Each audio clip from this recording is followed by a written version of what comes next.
inconscientemente obedeciendo los principios de respeto, de sostén mutuo y de amor, que quizás nunca leyeron la Biblia, pero los tienen por su conciencia, por la moralidad que Dios puso en su corazón, a veces son mejores matrimonios los inconversos que los creyentes. Porque es parte de la creación de Dios. Ahora, el que los puede ejercitar para glorificar a Dios en matrimonio es solamente los cristianos. Porque el matrimonio es ni más ni menos que el reflejo de la relación de Cristo con la iglesia. Pasamos. Hay una mentira destructiva. Quizás hay familias acá que es como acá, familias ensambladas. Quizás eso. No te ofendas. Quizás los que estén mirando estén pasando por esa situación. No se ofendan. Pero esto no es lo que Dios quiso. ¿Vos querés esto para tu vida? Yo creo que no. Y capaz que tu padrastro es mejor que tu papá, no me queda ninguna duda. Pero vos tenés que estar en el plan de Dios, ¿sabés? ¿Sí? Hay gracia. Y Dios te está revelando en su palabra lo que tenés que hacer, iluminando, mejor dicho. La palabra ya está revelada. Pasamos. ¿Qué es recasamiento? Es un gran dilema en las iglesias evangélicas en estos tiempos. Pasamos. Y ahí les explico. El matrimonio, cuando hablamos ahora de recasamiento, me estoy refiriendo estrictamente a dos personas creyentes que fueron al altar a pedir bendición. O sea, dos creyentes en Cristo Jesús, bautizados, todo, en donde se ha podido dar fe de que los dos son creyentes, van, se casan y después se divorcian y después resulta que segundas nupcias. Se vuelven a casar. Repito otra vez, el contexto de lo que estoy diciendo es específicamente cuando hay dos creyentes que han ido a pedir la bendición del Señor. Pasamos. La verdad ha desaparecido y poco han notado su ausencia, escribe Edwin Lutzer en su libro ¿Quién eres tú para juzgar? ¿Quién eres tú para juzgar? Es una frase que se usa mucho. Pero la respuesta de Dios, la que la Biblia da, es que nosotros somos quienes para juzgar. La iglesia va a juzgar a los ángeles. ¿Cómo nosotros no vamos a tener criterio? Juzgar en el buen sentido, no condenar, sino juzgar, ser criteriosos. En Proverbios nos enseña que el juzgar, el criterio, la sabiduría estaba en los ancianos, en los hombres mayores. Juzgar es un privilegio, ¿sabes? Dios puso sabiduría y eso es juzgar, o sea, decir esto es bueno y esto es malo. Hay una verdad absoluta y es la que proviene de la palabra de Dios. No es que no hay verdad. Incluso afirmar que no hay verdad es querer establecer una verdad. La verdad viene de la palabra de Dios. Y hay una verdad que ha desaparecido y pocos han notado su ausencia. Pasamos otra frase de Lutzer. Hemos perdido la capacidad para juzgar al mundo porque hemos perdido la habilidad de juzgarnos a nosotros mismos. Claro, ni siquiera en la iglesia experimentamos el discernimiento bíblico porque no conocemos la Escritura. Somos muy vagos para estudiar, somos muy vagos para escuchar lo que dice la palabra de Dios. Y no está aceitada con la confesión diaria de pecado y en búsqueda de la santidad. Y entonces no tenemos habilidad para juzgar al mundo. ¿Por qué? Porque hemos perdido la habilidad para juzgarnos a nosotros mismos. La verdad ahora se define, ¿qué enseña todo nuestro sistema mundano? Como mi propia verdad. ¿Está bien? ¿Está bien? No, yo respeto lo que vos decís, ¿eh? Yo respeto, ¿sí? Yo pienso distinto, bueno. Y somos todos muy felices. No hablemos de lo que nos desune, hablemos de lo que nos une. ¿Sí? O sea, unidad en la diversidad. Y es un juego medio donde pone muchos grises. Y al final terminamos como termina el último versículo de Jueces. Cada uno hacía lo que bien le parecía. ¿Y a dónde quedó la verdad de la palabra de Dios entonces? Entonces acá, esto no es una interpretación mía, esto es una interpretación de la palabra de Dios. Pasamos. El amor dentro de la iglesia, es verdad, atrae al mundo. Y la santidad dentro de la iglesia convence al mundo de pecado. ¿Sí? O sea, tiene que haber santidad para convencer al mundo de pecado. Pasamos, muy bien. Esto desplegalo todo. Porque si no, mira, fíjate todos estos versículos, Marcos. Si explicamos uno por uno, no nos vamos más de acá, ¿sí? Pero acá es muy importante, ¿sí? Claramente, muy importante distinguir que Dios instituyó el matrimonio, por lo tanto, Dios estableció reglas para cuidar el matrimonio, leyes que protegen el matrimonio. Génesis 2, 18, 20 al 24. Es el fundamento del matrimonio, ¿sí? Serán una sola carne. Dios instituye la unión entre hombre y mujer como parte de su diseño original. Éxodo 20:14, no cometerás adulterio, dice ahí. El adulterio destruye el pacto matrimonial, por eso este mandamiento protege la institución del matrimonio. Levítico 20:10 y también el 23, con referencia al Levítico 19:20. O sea, estos muestran las penas por la inmoralidad sexual, castigando el adulterio y otras perversiones. La finalidad es preservar la santidad del matrimonio y la familia. En Números 5, 11 y 31, hay ese versículo marcado como el 4, es la ley sobre los celos. O sea, hay leyes sobre los celos. ¿Cómo manejamos los celos en el matrimonio? Bueno, esta ley del caso de sospecha de adulterio para proteger la fidelidad conyugal y dar orden en situaciones de duda. Deuteronomio 7, 1 al 4, son advertencias de emparentar con idólatras, como ya hemos leído. Dios prohíbe los matrimonios con pueblos idólatras, porque llevan a los pueblos a apartarse de Dios. Hay que proteger el matrimonio de contaminación espiritual. Deuteronomio 22, 13, 22, 13 al 30, leyes sobre la castidad y sus castigos. Estas leyes abarcan situaciones de virginidad, violación, adulterio e incesto. Buscan preservar la santidad sexual. Deuteronomio 24, 1 al 4, reglas para no volver a la primera esposa, dice acá. Aquí se regula el divorcio bajo la ley mosaica, aunque nunca fue el ideal de Dios.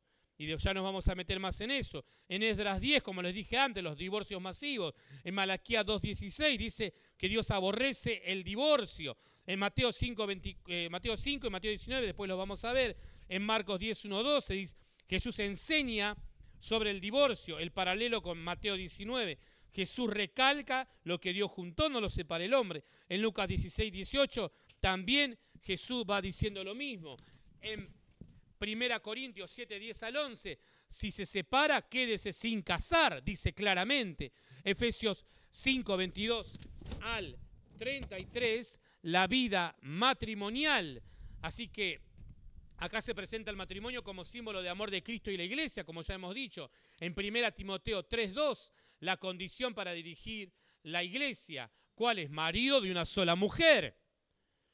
Hebreos 13:4, ahí no lo puse. Honrosos sean todos el matrimonio y el hecho sin mancilla. Proverbios 5, 18, 19. Disfrutar de la esposa de la juventud. Proverbios 6:32. El que comete adulterio carece de entendimiento. 1 Pedro 3, 1 al 7. Instrucciones para esposos y esposas. ¿Te das cuenta? La palabra de Dios protege el matrimonio. No podés andar a medias tintas. Que esto llene de convicción tu corazón y el Espíritu Santo que mora en tu vida para tener claro que el matrimonio es para toda la vida. Cláusula de excepción. Acá, pon el otro también. Acá tenemos los dos versículos en donde, porque muchos dicen, sí, pero la Biblia, me acuerdo que dice que vos te podés volver a casar si es que pasa algo, porque hay algo que rompe el pacto. No voy a decir, yo me acuerdo, y después buscás y encontrás que en Mateo 5:32 y Mateo 19:9 dicen ¿en el medio de qué? Dice el versículo, pero yo os digo que el que repudia a su mujer hace que ella adultere, y el que se casa con la repudiada comete adulterio. En 19:9 de Mateo dice, y yo digo que cualquiera que repudia a su mujer y se casa con otra adultera, y el que se casa con la repudiada adultera. Está clarísimo, está clarísimo que justo en el medio de los dos versículos dice, a no ser por causa de fornicación, salvo por causa de fornicación. Entonces, claro, vos decís, entonces si ella adultera, si ella está con otro hombre, o si él está, yo me puedo divorciar, y entonces de esa manera yo me puedo volver a casar, porque ahí dice, a no ser por causa de fornicación. Pero obsérvense, si bien la raíz de la palabra fornicación es porneia, y que equivale igual a fornicación como adulterio, los hermanos Casiodoro y Reina pusieron en la Biblia, no pusieron adulterio, porque de acuerdo al contexto, la palabra que va es fornicación. Y hay una diferencia entre fornicación y adulterio. Fornicación es toda inmoralidad sexual fuera del matrimonio. Fornicación es toda inmoralidad sexual fuera del matrimonio. Y adulterio es inmoralidad sexual dentro del matrimonio. Y la palabra acá que encontramos es fornicación. Entonces, ¿a qué se refería Jesús? Bueno, los que conocen más de la palabra sabrán que Mateo fue dirigido a un grupo de personas, que Marcos fue dirigido a otro grupo de personas, que Lucas fue dirigido a otro grupo de personas, y Juan también. Mateo fue dirigido y habla acerca de a los judíos. En Mateo, vos fíjate que dice reino de Dios, o estoy haciendo al revés, y no dice reino de los cielos. A ver, corríjame, ayúdame, Mauro. ¿En Mateo dónde habla más, de reino de Dios o reino de los cielos? Ahí está, es reino de los cielos. En Mateo dice reino de los cielos. ¿Por qué? En Mateo vas a encontrar así que es lo mismo que reino de Dios en los otros evangelios. ¿Por qué? Porque los judíos no querían mencionar el nombre de Dios. Entonces Mateo no se atrevía a poner reino de Dios, sino ponía reino de los cielos, significa lo mismo. Claramente Mateo es un libro escrito para los judíos. Entonces tenemos que entender que Jesús estaba diciendo esto en base al pasaje que está en Deuteronomio capítulo 24, que nos habla acerca también del repudio, del divorcio a la mujer. Pasamos. ¿Qué es esa cláusula de excepción? ¿A qué se refiere a no ser por causa de fornicación? Acá extendemos todo lo que está. A no ser por causa de infidelidad, a no ser por causa de inmoralidad sexual, excepto que ella ha sido infiel, excepto por causa de un matrimonio ilícito. ¿Cuándo era un matrimonio ilícito? La boda judía, el matrimonio judío, comenzaba con la etapa de desposorio, en donde se pagaba una dote. Nosotros hoy podríamos decir el noviazgo. ¿Sí? Pone. Y la boda se concretaba en el tálamo nupcial. O sea, en el día de la fiesta, en el lugar donde se hacía, ahí ¿qué pasaba? Ahí agarraba y ellos tenían relaciones SX, ahí en el cuartito del fondo, en el tálamo nupcial. Y ahí es donde se verificaba la virginidad. ¿Estaba todo en orden? Boda, listo, ahora hay boda. Empieza el matrimonio. Para los judíos, en la cultura judía, ya desde el pago de la dote, importantísimo, ya se consideraba, ya está, matrimonio, ya está. Pero en el trayecto podría pasar esto, el escándalo de que faltaba virginidad.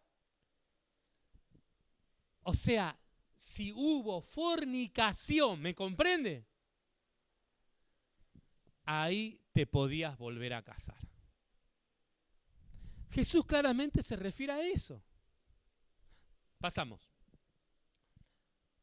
Se paga la dote. Acá están todos los versículos de la dote. En la antigüedad era muy raro que la mujer aportara una dote en matrimonio. En Israel y en las naciones vecinas era el marido a su padre quien pagaba al padre de la prometida a fin de que le fuera dada en casamiento. Génesis 29, 15 al 20, 30, 12, Éxodo 22, 17, 1 Samuel 18, 25.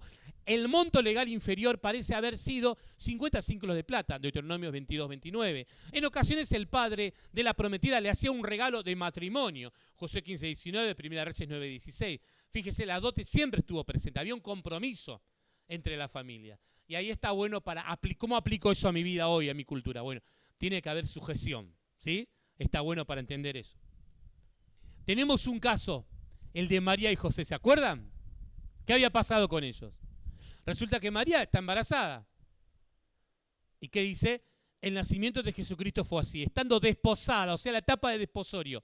María, su madre, con José, antes que se juntaron, se halló que había concebido del Espíritu Santo.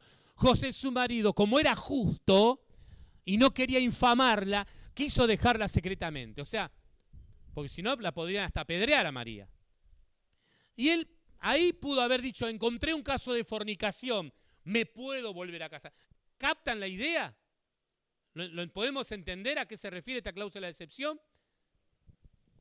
Pero bueno, después, obvio, le apareció el ángel también a José y ahí se aclaró todo y siguieron adelante. Pero Jesús sabía muy bien a quién estaba hablando y Mateo también sabía a qué se estaba refiriendo y él pone a no ser por causa de fornicación. 2 Corintios 11:2. Porque os celo con celo de Dios, pues os he desposado, habla de etapa de desposorio. ¿Qué dijimos que somos hoy para Cristo? ¿La esposa o la novia? Hoy, la novia. Estamos en la etapa de desposorio con mi iglesia. ¿No es cierto? Con un solo esposo. Para presentaros, ¿qué dice? Como una virgen pura a Cristo. O sea, esta figura en la Biblia, especialmente para aquellos que la leían en ese tiempo, sabían a qué se referían. Nosotros estamos en el 2025, vivimos en Occidente, ¿sí? Estamos en Argentina, estamos en otro lado, ¿me entendés? O sea, por eso es necesario aplicar principios de hermenéutica para entender bien el texto, quitando nuestras pasiones, nuestros deseos, nuestro deseo de que no puede ser. Pero esa es la idea. Pasamos. Acá hay otro gráfico un poco más claro. Había un día de compromiso diferente al día de casamiento, pero era un día de compromiso. Tiempo en que no estaban desposados, tiempo en que ya están desposados, era un tiempo definido, tiempo en que ya están unidos en matrimonio, o sea, tenía 3 tiempos el matrimonio judío. El día de compromiso, el compromiso era un desposorio, desde entonces los comprometidos eran esposos. Ya eran esposos, según la costumbre judía, pero aún no estaban unidos en matrimonio. La esposa era conducida a la casa de su esposo, los esposos se unían en matrimonio, comenzaba la fiesta de bodas. Por eso, apliquemos eso a el tiempo de la iglesia, a la línea del plan de Dios en la iglesia. Nosotros hoy somos, ¿qué cosa? La novia de Cristo. El Señor nos viene a arrebatar, nos lleva. ¿Y qué evento vamos a pasar primero? Equivalente al lecho nupcial, el tribunal de Cristo. ¿Sí? ¿Me siguen los que conocen un poco más de la palabra? En el tribunal de Cristo no va a ser juzgada nuestra salvación, sino nuestras obras. Solo que por su gracia allí estaremos. Algunos serán salvos como por fuego. Pero ahí está la gracia de Dios. Bueno, en el lecho nupcial. ¿Se dan cuenta? Y después viene la etapa de la fiesta, o sea, las bodas del Cordero. ¡Truc! Aprobada. Esta es mi iglesia, aprobada. Y después empieza la pachanga, ¿no? La celebración. El judío, depende de lo que tenía, duraba una semana, un mes, más tiempo la fiesta. Para nosotros vamos a tener un milenio. ¿Sí? ¿Lo pueden comparar? La palabra de Dios es una sola. Ah, gloria a Dios. Es la teología sistemática. Leamos toda la Biblia, ¿sí? Tratemos de ir, que el Señor nos dé sabiduría y nos ilumine. O sea que nos queda claro, mis hermanos, que no hay cláusula de excepción. El matrimonio es para toda la vida. Ahora, la otra opción, tenemos razones para estar solteros. Desplegamos todo, ¿sí? Y acá tenemos estos versículos que nos explican, no como mandamiento, sino que quizás vos no te tenés que dejar presionar.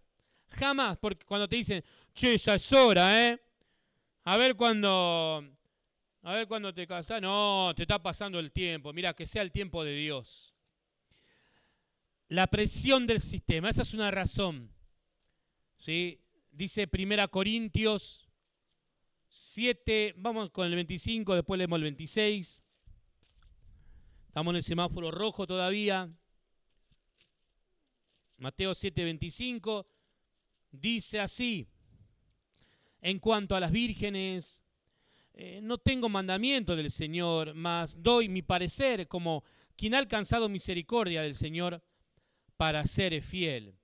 Se dice que Pablo no estaba casado en ese momento.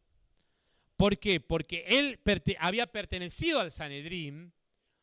Una condición de estar en el Sanedrín era que esté casado. O sea que no cree, y era un fariseo fiel y cumplidor Pablo, así que seguramente estaba casado. ¿Qué pasó con su esposa? Pudo haber fallecido, pudo haberlo abandonado a Pablo. ¿Sí? Vamos con el versículo 26. Tengo pues esto por bueno a causa de la necesidad que apremia. ¿Cuál era la necesidad que apremiaba allí? La persecución. Que haría bien el hombre en quedarse como está.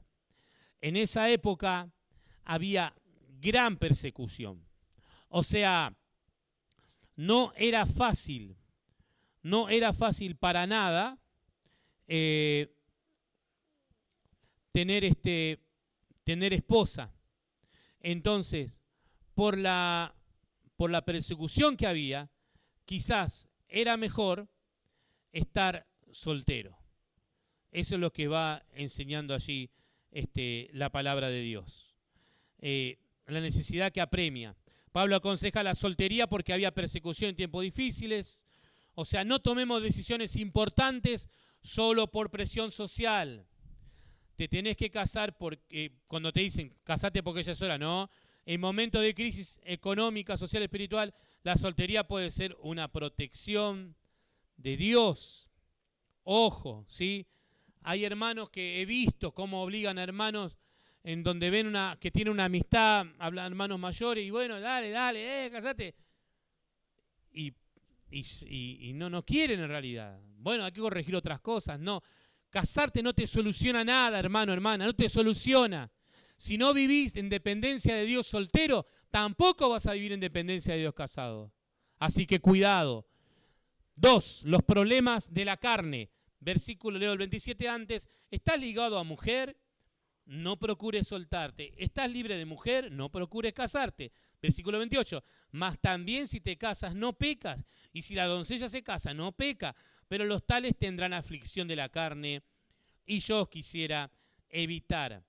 Acá, en este versículo, está hablando de las aflicciones de la carne. O sea, el matrimonio trae consigo sufrimientos y responsabilidades inevitables. ¿Sabes qué? Yo me casé con una pecadora. Pecadora, mi esposa Giselle. No, te amo, Giselle, ¿sí? Obvio, ¿sí? Ella es pecadora. ¿Y yo qué soy también? No, dígalo sin miedo, no me hace el... ¿Qué soy? Sí. ¿Y mis hijas qué son? Porque tuvimos pecadores, sí, es así, ¿viste? Son hermosas, pero ahí en todo eso hay aflicciones de la carne. Bueno, son aflicciones de la carne que el soltero no va a tener, los problemas de la carne. El versículo 29 al 31 nos habla de que el mundo es pasajero. Fíjense esto, a veces hay hermanos que deciden en un momento de su vida, ya está, yo no me hago más problema, sirvo al Señor con todo. En Buenos Aires conozco a muchas hermanas fieles que ya, bueno, se sacaron la preocupación. Y bueno, si en algún momento aparece alguien, amén, gloria a Dios, pero mientras tanto le dan con todo. Porque a veces pensar en, estoy soltero, estoy soltera, te trae más problemas que lo que vos pensás. Y es mejor confiar en Dios. Mirá lo que dice del versículo 29 al 31. Pero esto digo, hermano, que el tiempo es corto. El tiempo es corto y mirá lo que dice después del punto y coma. Resta, pues que los que tienen esposa sean como si no la tuviesen, y los que lloran como si no llorasen, y los que se alegran como si no se alegrasen. Mirá lo que dice acá. Y los que compran como si no poseyesen, y los que disfrutan de este mundo como si no lo disfrutasen, porque la apariencia de este mundo se pasa. Acá está categorizando al matrimonio en donde hay que cumplir muchas cosas mundanas. Es así, que son pasajeras. Me gusta esta parte donde dice que el tiempo es tan corto que los que compran, que como si fuese que no tienen nada en realidad. Y dígame, los matrimonios que están acá, cuánta cosa que hay que comprar, ¿no? Que hay que comprar esto, hay que comprar el otro. Y ahora con las escuelas privadas, más las evangélicas, y bueno, lo mandamos ahí. Y todo plata, plata, plata. Recién estábamos hablando acerca, ¿no? Hay una parte de nuestra cultura argentina, el cumpleaños de 15 años, estábamos bromeando con un hermano. Habría que inventar algo para prohibirlo, ¿no? Porque causa un gasto, ¿no? Tremendo. Y así un montón de cosas. Pero nuestra vida es todo comercio, pareciera. Y el matrimonio tiene que estar ahí, a la altura de satisfacer esas necesidades. Bueno, el soltero de alguna manera se libra de eso.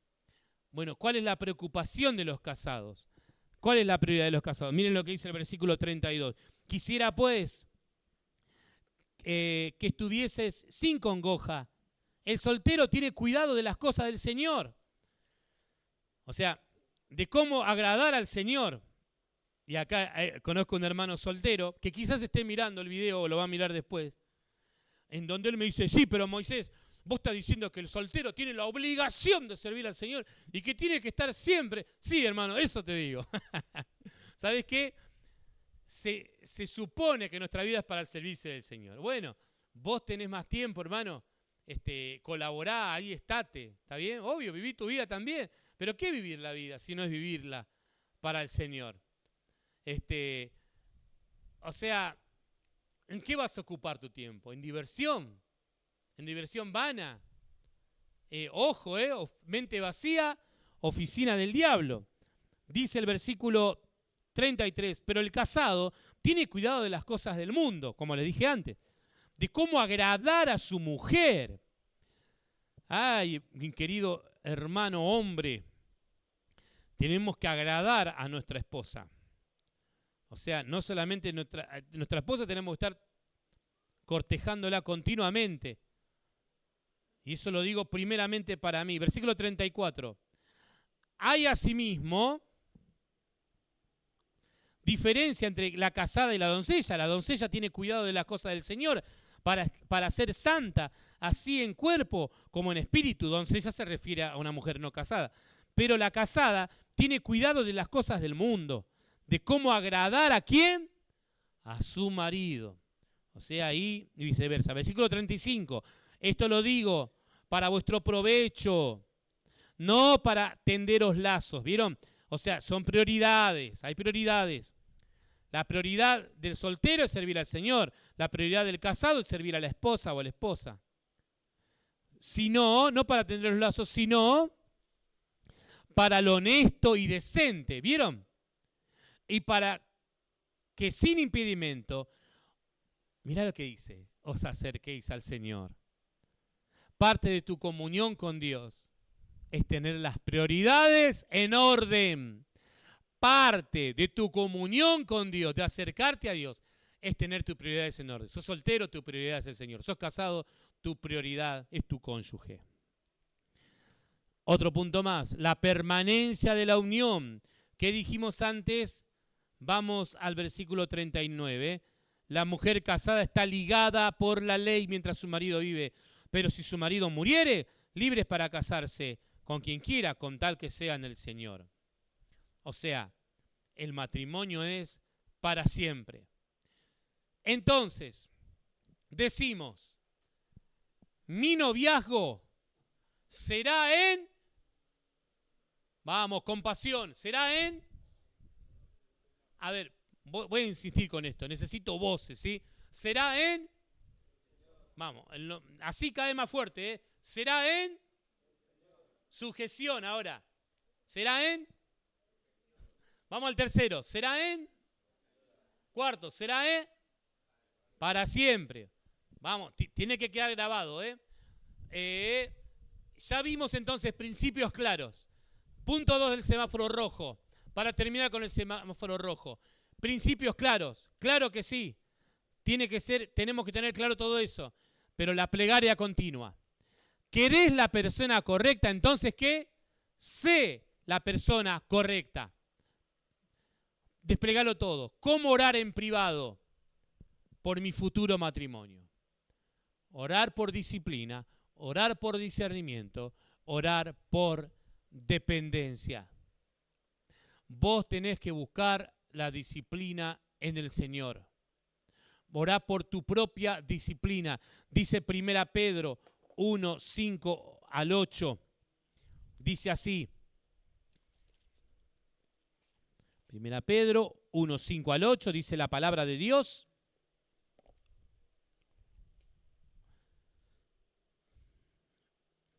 Que sois guardados por el poder de Dios mediante la fe para alcanzar salvación y preparar. A ver. Seguimos acá leyendo.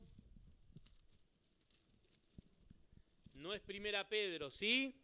Es 2 Pedro. Vamos a 2 Pedro. 2 Pedro. 2 Pedro dice así, ahora sí, por disciplina. Vosotros también, poniendo toda diligencia por esto mismo, añadid a vuestra fe virtud. A la virtud, conocimiento.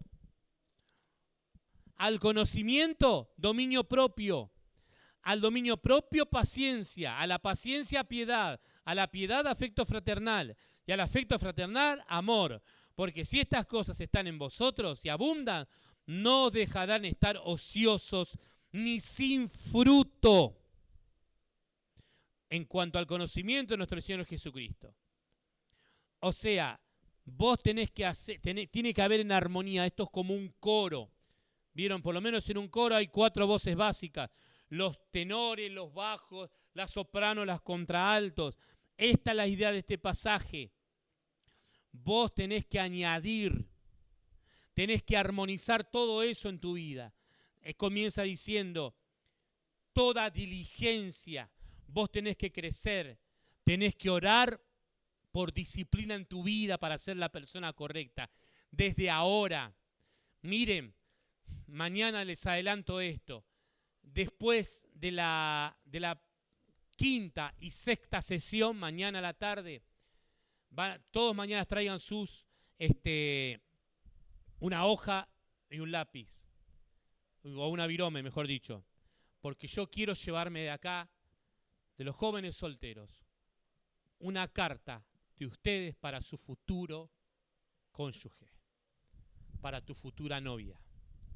Quiero que mañana, después de la 2ª y de la 5ª y de la 6ª sesión, vos escribas una carta para alguien que no conoces. ¿Sí? Así que venite preparado para mañana hacer ese ejercicio. Orar por tu disciplina, orar por discernimiento. Mirá qué bueno lo que dice el Salmo 19:7. Salmo 19:7 dice así. Salmo 19:7. Quiero felicitarlos por la atención que están poniendo. 19:7 dice así. La ley de Jehová es perfecta, que convierte el alma. El testimonio de Jehová, que dice, es fiel, que hace sabio ¿a quién? Al sencillo. Y cuando dice acá sencillo, no se refiere a alguien humilde, sino a alguien ignorante. La ley de Dios hace sabio al ignorante. Y acá la idea es que Él pone puertas en tu cerebro. ¿Cuál es la promoción intelectual de hoy en día? Hay que tener la mente abierta. Yo soy un hombre de mente abierta, escucho a todos, considero todo, ¿sí? Entonces eso queda cool decirlo, ¿no? Somos la mente abierta acá, no le decimos no a nada, no tenemos miedo. No, Dios quiere que vos tengas sabiduría. Y eso es discernimiento. Dios te dio sabiduría, esas son puertas en tu cerebro para dejar entrar lo que conviene y no dejar entrar otras cosas. En Buenos Aires, olvídate de tener una puerta sin candado, sin llave. Acá hay lugares donde estás ahí tranqui, ¿sí? Lugares ahí lindos, dejá la bicicletita por ahí. En Palmasola, que es donde está el instituto, ahí está la bicicleta ahí, dejan la motito. Y imagínate mi pensamiento de porteño, ¿sí? Que, ¿viste? Ay, che, o sea, vos fijate, ¿no? Hasta cualquiera puede agarrar, che, se te despierta. Obvio que no es el deseo de robar, sino que esto lo podrían robar a alguien, ¿viste? O sea, hay algo ahí. Tenés que tener sabiduría a puertas. Y tenés que buscar en oración por eso. Señor, dame discernimiento. Todos estos son mapas de discernimiento, querido amigo, querida amiga, hermana, hermano. Orar, por último, por dependencia. Mirá, qué hermoso versículo. Orar por dependencia. Éxodo 33. Éxodo 33, versículos 14 y 15. Mirá lo que dice acá,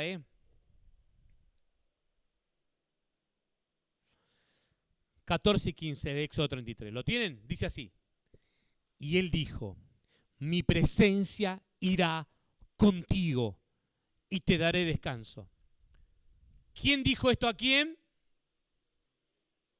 Jehová a Moisés. ¿Qué le dijo? Mi presencia irá contigo y te daré descanso. ¿Qué promete Filipenses 1:6? Estando persuadido de esto, que el que comenzó en vosotros la buena obra, la perfeccionará hasta el día de Jesucristo. ¿Qué dijo Jesús en la gran comisión? Y aquí, yo estoy con vosotros todos los días hasta el fin del mundo. ¿Qué dice ahí en Hebreos? No te dejaré, ni te desampararé. ¿Qué dice Salmo 23:1? Jehová es mi pastor, nada me faltará. ¿Es promesa de Dios, sí o no? Ahora acá Moisés se quiere asegurar de algo. Y Moisés acaba de hacer un reclamo. Vamos a leerlo, versículo 15. Y Moisés respondió, si tu presencia no ha de ir conmigo, no nos saques de aquí. Señor, si no estoy listo, no quiero casarme. Quiero hacer tu voluntad. Si tu presencia no viene conmigo, yo no voy a ningún lado, Señor. Acá había una promesa, pero también tenía que haber una respuesta a esa promesa. Ahora vos querés que Dios esté con vos siempre. ¿Lo querés realmente? ¿Querés eso realmente o no? Reconoce que a veces tenés actitudes que parecieran que no. Pero yo sé que todos los que estuvieron todas estas horas en el taller, algunos se tuvieron que ir porque tenían otros compromisos, quieren la presencia de Dios en su vida. Y por eso les abrazo en el Señor a cada uno. Tengamos una oración para ya mañana entrar al semáforo de prevención. Vamos a orar. Bendito Dios, nuevamente nos acercamos a tu presencia, rogándote que tú obres en los corazones. Queremos vivir para ti, Dios Santo. Queremos honrarte con nuestras vidas. No queremos olvidar nunca estos principios claros. Queremos un noviazgo en el Señor, en sujeción, en santidad, para siempre, con un matrimonio que esté enfocado para siempre. Y no solamente principios claros, sino una plegaria continua, de disciplina, una plegaria